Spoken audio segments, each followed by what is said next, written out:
पवित्र बाइबल का वचन पढ़े और सुने जाने पर प्रभु यीशु मसीह आपको और आपके परिवार को आशीष दे।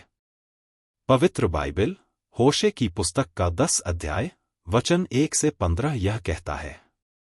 वचन 1। इस्राएल एक लहलहाती हुई दाखलता सी है, जिसमें बहुत से फल भी लगे, परंतु ज्यों-ज्यों उसके फल बढ़े, त्यों-त्यों उसने अधिक वेदियां बनाई। जैसे जैसे उसकी भूमि सुधरी, वैसे ही वे सुंदर लाटे बनाते गए।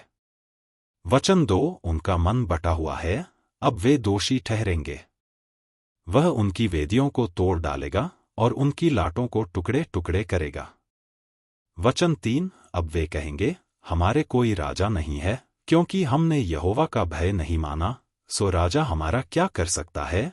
वचन 4। वे बातें बनाते और झूठी शपथ खाकर वाचा बांधते हैं, इस कारण खेत की रेघारियों में धतूरे की नाई दंड फूले फलेगा।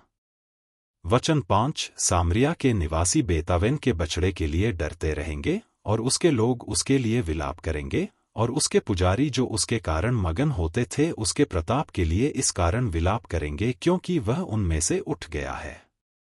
वचन 6। वह यारेब राजा की भेंट ठहरने के लिए अश्शूर देश में पहुंचाया जाएगा। एप्रैम लज्जित होगा और इस्राएल भी अपनी युक्ति से लजाएगा। वचन 7। सामरिया अपने राजा समेत जल के बुलबुले की नाई मिट जाएगा। वचन 8। और आवेन के ऊंचे स्थान जो इस्राएल का पाप है, वे नाश होंगे।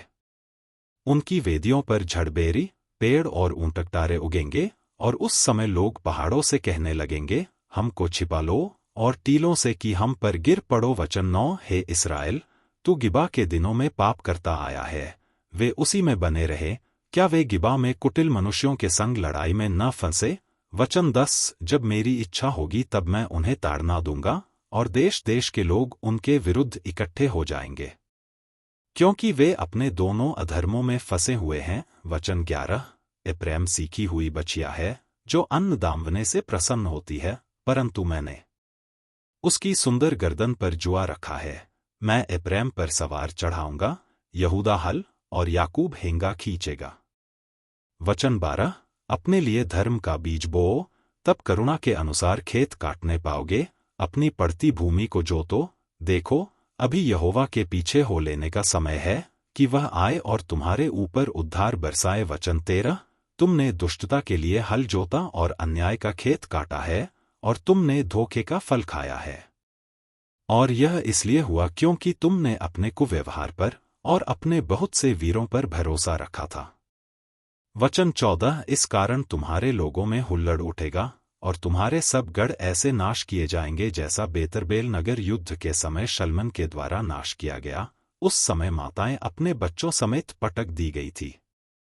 वचन 15। तुम्हारी अत्यंत बुराई के कारण बेतेल से भी इसी प्रकार का व्यवहार किया जाएगा। भोर होते ही इस्राएल का राजा पूरी रीति से मिट जाएगा। यदि आप विश्वास करते हैं तो यह वचन सभी विश्वासियों को भेजें और इस चैनल को प्रभु यीशु मसीह के नाम से सब्सक्राइब करें और आशीष प्राप्त करें। धन्यवाद।